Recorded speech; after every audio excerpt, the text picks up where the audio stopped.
नमस्कार। टीडी कहानी voice channel में आपका स्वागत है। हमारी आज की कहानी का नाम है बर्दाश्त। रात के 12:30 बजे दरवाजा खुलने की आवाज सुनकर बुजुर्ग रेवती जी ने उसी ओर देखा। सामने उनका बेटा राहुल और बहू माही घर में दाखिल हो रहे थे।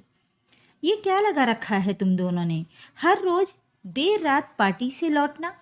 मैं बुजुर्ग और बीमार हूँ, फिर भी सारा दिन घर का काम करती हूँ और तुम्हारे बाबूजी को बाहर जाकर सब्जी और दूध लाना पड़ता है।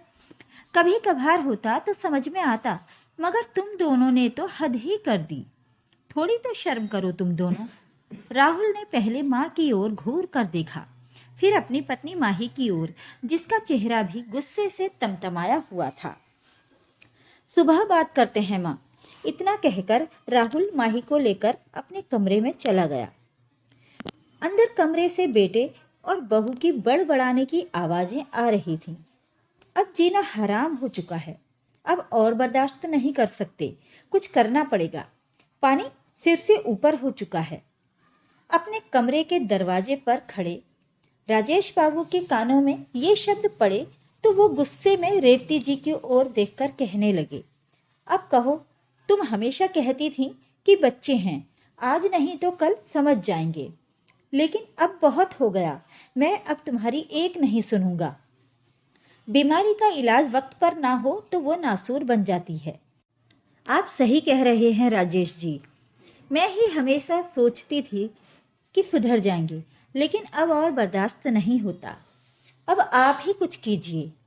इलाज तो था, लेकिन अब तक तुमने मेरे हाथ बांध रखे थे।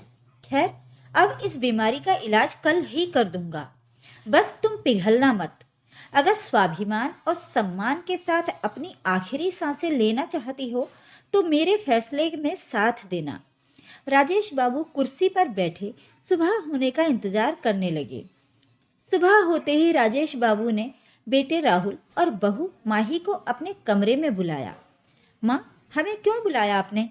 राहुल ने सवाल किया, जबकि माही थोड़ी अधीर हो गई। मुझे जिम जाने में देर हो रही है, जल्दी बताइए।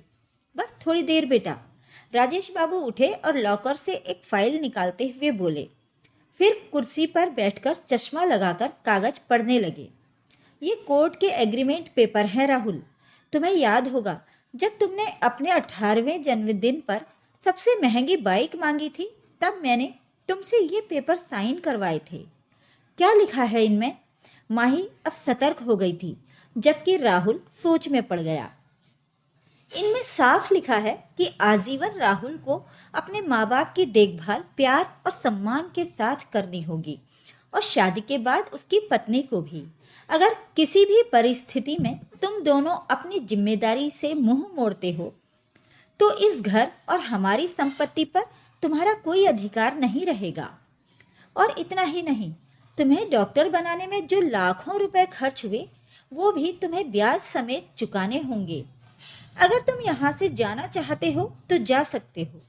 राजेश बाबू ने एक कॉपी माही को थमाते हुए कहा, बेटा, अभी तो तुम्हें जिम जाने में देर हो रही थी ना, तो पहले जिम हो आओ, फिर आराम से पढ़ लेना। माही के चेहरे का रंग उड़ चुका था। पापा, माँ, आप हमारे साथ ऐसा कैसे कर सकते हैं? मेरा मतलब, हम इतने पैसे कहाँ से देंगे और हम कहाँ जाएंगे? रात में जो गुस्सा और अकड़ दिख रही थी, वो अब डर और चिंता में बदल चुकी थी। रात को तो कह रहे थे कि अब बर्दाश्त नहीं होता, कुछ करना पड़ेगा। अब क्या हुआ? पापा, वो राहुल धीरे से बोला, पापा जी, हमें माफ कर दीजिए, हमसे गलती हो गई। बड़े लोग बच्चों को माफ कर देते हैं। अब माही भी सिर झुकाकर धीरे से बोली, बेटा, जख्म जब लाइलाज हो जाए तो उस अंग को काटना जरूरी हो जाता है। हम दोनों तो डॉक्टर हैं और ये अच्छी तरह जानते हैं। सही कहा ना राहुल? अब राहुल और माही दोनों शांत थे। खैर, अगर आगे से जिम्मेदारी निभाने का वादा करते हो तो ठीक, नहीं तो हम दूसरी दवा से इलाज कर सकते हैं। कैसी दवा? आज से, बल्कि अभी से रसोई घर की जिम्मेदारी तुम्हारी माही, और घर के बाहर का काम सब्जी दूध लाना राहुल के हिस्से में रहेगा। अगर तुम दोनों ये जिम्मेदारियां अच्छे से निभाओगे तो हम भी तुम्हारी मदद करेंगे, वरना एक और वसीयत तैयार है। जिसमें हमारे बाद सारी संपत्ति अनाथालय को दान कर दी जाएगी। नहीं पापा जी नहीं, हम अपनी जिम्मेदारियों को अच्छे से निभाएंगे, राहुल और माही एक साथ बोले। तो ठीक है, फिर जाओ और काम शुरू करो। राजेश बाबू मुस्कुराए। माही तुरंत रसोई की तरफ भागी और नाश्ता बनाने लगी, जबकि राहुल थैला लेकर दूध और सब्जी लाने निकल गया। उधर राजेश बाबू ने मुस्कुराकर रेवती जी की ओर देखा और रेवती जी ने भी सिर हिलाकर मुस्कुरा दिया। आखिरकार देर से ही सही, बीमारी का सही इलाज मिल ही गया था। अगर आपको आज की कहानी पसंद आई तो वीडियो पर ज़्यादा से ज़्यादा लाइक, शेयर और कमेंट कीजिए। ऐसे ही पारिवारिक और दिल को छू लेने वाली कहानियाँ सुनने के लिए मेरे चैनल टीडी कहानी वॉइस चैनल को सब्सक्राइब कीजिए। धन्यवाद।